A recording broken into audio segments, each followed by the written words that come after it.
নমস্কার বন্ধুরা, গোপালে হেসেলে আপনাদের সবাইকে স্বাগত। আজকে আমি দুর্দান্ত স্বাদের দুটি কম্বো রেসিপি আপনাদের সাথে শেয়ার করব, যেটা সকাল থেকে রাত পর্যন্ত যে কোনো সময় আপনারা তৈরি করে ফেলতে পারেন, আর একদম ঘরোয়া কিছু বেসিক সামগ্রী দিয়ে এগুলো তৈরি হয়ে যাবে। তাই চলুন সময় নষ্ট না করে রান্নাগুলো করে ফেলি। আজকে এই কম্বোটা তৈরি করার জন্য প্রথমেই একটা স্পেশাল পরোটা তৈরি করে নেব। তার জন্য আমি একটা বাটির মধ্যে 2 কাপ পরিমাণ ময়দা নিয়ে নিয়েছি। এর মধ্যে প্রথমে দিয়ে দিচ্ছি স্বাদ মতো নুন, অল্প একটু চিনি দিয়ে দিলাম, ময়ানের জন্য দিয়ে দিচ্ছি রিফাইন অয়েল। এবার সবকিছু খুব ভালো করে মিশিয়ে নিচ্ছি। সবকিছু খুব ভালো করে মেশানো হয়ে গেছে। এবার অল্প অল্প জল দিয়ে এটার একটা ডো তৈরি করে নেব। এই ডোটা খুব শক্তও হবে না, আবার খুব নরমও হবে না। ডোটা তৈরি হয়ে গেছে।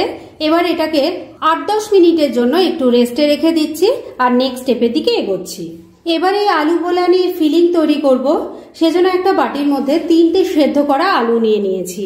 এই আলুগুলোকে প্রথমে আমি স্পুন দিয়ে ভেঙে নিচ্ছি। এবার এর মধ্যে এক এক করে কিছু জিনিস দিয়ে দেব। প্রথমে দিয়ে দিচ্ছি চপ করা কাঁচা লঙ্কা, দিয়ে দিচ্ছি 1 মুঠো ধনেপাতা কুচি, স্বাদ মতো নুন দিয়ে দিচ্ছি। ফিলিংটা যাতে খুব চটপটা হয় সেজন্য এর মধ্যে দিয়ে দিচ্ছি 1 চামচ চাট মশলা, দিয়ে দিচ্ছি একটু চিলি ফ্লেক্স, একটু টমেটো কুচি দিয়ে দিলাম, তবে টমেটো সিডস গুলো কিন্তু বাদ দিয়ে দিয়েছি। এবার সবকিছু খুব ভালো করে মিশিয়ে নিচ্ছি। আলুর সাথে সবকিছু খুব ভালো করে মেখে নিয়েছি, তবে এটাকে আরো বেশি টেস্টি বানাতে হবে। তাই এই বাটিটাকে আমি কিছুক্ষণের জন্য এক সাইডে রাখছি আর ওভেনে একটা প্যান গরম করে ফিরে আসছি। এই ফিলিংটাকে এবার আরো টেস্টি বানানোর জন্য আমি ওভেনে একটা তড়কা প্যান বসিয়ে দিয়েছি। এর মধ্যে দিয়ে দিচ্ছি অল্প একটু বাটার। বাটারটা মেল্ট হয়ে গেছে। এবার এর মধ্যে দিয়ে দিচ্ছি 1 চামচ সাদা তিল, 1 চামচ দিয়ে দিচ্ছি গ্রেট করা আদা। সবকিছু ভালো করে মিশিয়ে নিচ্ছি। মশলাটা হালকা ভাজা ভাজা হয়ে গেছে। এবার গ্যাসটা বন্ধ করে দিলাম আর এটা নামিয়ে নিচ্ছি। এবার সাদা তিল আর গ্রেট করা আদাটা এর মধ্যে দিয়ে দিচ্ছি, ভালো করে মিশিয়ে নিচ্ছি।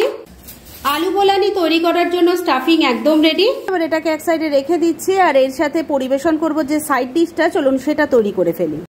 সাইড ডিশটা তৈরি করার জন্য কড়াইয়ে সরষের তেল গরম করে নিয়েছি।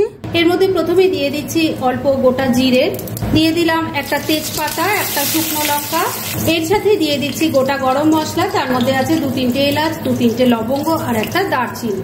এবার ফোড়নটাকে কয়েক সেকেন্ড একটু ভাজা ভাজা করে নিচ্ছি। ফোড়নটা একটু ভাজা ভাজা হয়ে গেছে। এবার এর মধ্যে দিয়ে দিচ্ছি 1 চামচ আদা আর কাঁচা লঙ্কা বাটা। এর মধ্যে অল্প নুন দিয়ে দিচ্ছি, নাহলে আদাটা খুব ছিটছে। একটু হলুদের গুঁড়োও দিয়ে দিলাম, দিয়ে দিচ্ছি টমেটো কুচি, গুঁড়ো মশলাগুলোও দিয়ে দিচ্ছি। প্রথমেই দিয়ে দিলাম হলুদের গুঁড়ো, অল্প একটু কাশ্মীরি মির্চ পাউডার দিয়ে দিলাম, ছোট চামচের 1 চামচ দিয়ে দিচ্ছি ধনের গুঁড়ো, ছোট চামচের 1 চামচ দিয়ে দিচ্ছি জিরের গুঁড়ো, স্বাদ মতো নুন দিয়ে দিচ্ছি, অল্প একটু চিনিও দিয়ে দিলাম। এবার অল্প জল অ্যাড করছি, না হলে মশলাটা পুড়ে যাবে। এবার ফ্লেমটাকে মিডিয়ামে রেখে মশলাটা সবকিছু ভালো করে মিশিয়ে নিয়ে খুব ভালো করে কষিয়ে নেব। 2-3 মিনিট সময় নিয়ে মশলাটাকে একটু ঢাকা দিয়ে দিয়ে ভালো করে কষিয়ে নিয়েছি। এবারে এর মধ্যে আমি এক এক করে কিছু সবজি দেব। প্রথমে দিয়ে দিচ্ছি একটু গ্রেট করা গাজর, ভালো করে মশলার সাথে মিশিয়ে নিচ্ছি। মিনিট খানেক সময় নিয়ে গ্রেট করা গাজরটাকে মশলার সাথে ভালো করে মিশিয়ে নিলাম। এবার দিয়ে দিচ্ছি একটু মটরশুঁটি, দিয়ে দিচ্ছি একটু সেদ্ধ করা আলু। আমি 2টো আলু সেদ্ধ করে নিয়ে ছোট ছোট করে ভেঙে নিয়েছি, একবারে কিন্তু ম্যাশ করে নেইনি। ভালো করে মিশিয়ে নিচ্ছি। মিনিট 2 সময় নিয়ে সেদ্ধ করা আলুটাকেও সবকিছুর সাথে মিশিয়ে একটু কষিয়ে নিয়েছি। এবার এর মধ্যে দিয়ে দেব গ্রেট করা পনির। এই পনিরটা এর মধ্যে অ্যাড করলে টেস্ট কিন্তু ডাবল হয়ে যায়। ভালো করে সবকিছুর সাথে মিশিয়ে নিচ্ছি। 2-3 মিনিট সময় নিয়ে সবকিছু খুব ভালো করে মিশিয়ে কষিয়ে নিয়েছি। এবার এর মধ্যে অল্প পরিমাণ জল দিয়ে দিচ্ছি, ভালো করে মিশিয়ে নিচ্ছি। ভালো করে সবকিছু মিশিয়ে নিয়েছি। এবার ফ্লেমটাকে লো আর মিডিয়ামের মাঝামাঝি রেখে 3-4 মিনিট ঢাকা দিয়ে রান্না করে নিচ্ছি। মিনিট 4 রান্নাটা হয়ে গেছে। এবার ঢাকা তুলছি। আমি কিন্তু মাঝে একবার ঢাকা তুলে একটু নাড়াচাড়া করে দিয়ে নুন মিষ্টিটা চেক করে নিয়েছিলাম। রান্নাটা মোটামুটি রেডি হয়ে এসেছে। এবার শেষ পর্যায়ে দিয়ে দিচ্ছি একটু ধনেপাতা কুচি। ধনেপাতা কুচিটা তো মেশানো হয়ে গেছে, রান্না এবার রেডি। এবার এই সাইড ডিশটা আপাতত ঢাকা দিয়ে রেখে দিচ্ছি আর পরোটাগুলো তৈরি করে নিই, তারপর দুটো একসাথে সার্ভ করে আপনাদের দেখাচ্ছি। ডোটারও খুব ভালো মতো রেস্ট হয়ে গেছে। এবার এটাকে আবারও একটু ভালো করে মেখে নিচ্ছি। আমি লেচিগুলো কেটে নিয়েছি আর তার থেকে একটা লেচি নিয়ে নিয়েছি বেলার জন্য। একটু ময়দা ছড়িয়ে বেলে নিচ্ছি। পাতলা রুটির মতো করে এটাকে প্রথমে বেলে নিতে হবে। পাতলা করে একটা রুটি বেলে নিয়েছি। এবার এর মধ্যে স্টাফিংটা দিয়ে দিচ্ছি, ভালো করে স্প্রেড করে দিচ্ছি। এবার একটু জল নিয়ে চারিদিকটা একটু লাগিয়ে নিচ্ছি। এই বোলানিগুলো শেপ আপনারা নিশ্চয়ই দেখেছেন, এটা ট্রায়াঙ্গেল শেপে হয়, তাই আমি সেভাবেই মুড়ে নিচ্ছি। এবার এই দিকটা এইভাবে তুলে আটকে দেব।